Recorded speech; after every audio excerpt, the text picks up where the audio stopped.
In this episode, we'll show you how to practice drifting on corner exit. The key point here, on exit, you guide the car out, you don't drag it back.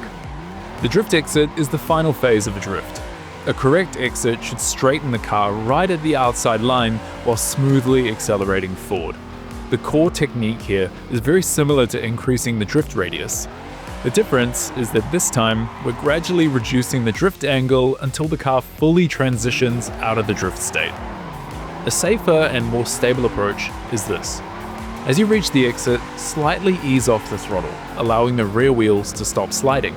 At the same time, gently reduce your counter steer until the steering wheel returns to center. Common mistakes on corner exit.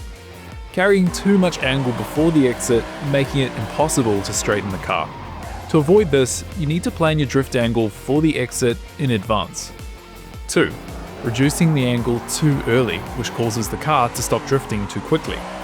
To avoid this, slow down the rate at which you return the steering to center. While drifting, the throttle converts drift angle into speed. Lock your vision on the exit early. Where your eyes go, your control will subconsciously guide the car there.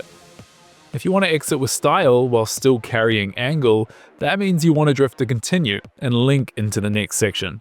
In the next episode, we'll cover drift transitions and figure 8 practice. If you have any questions, feel free to leave a comment below. And of course, keep racing.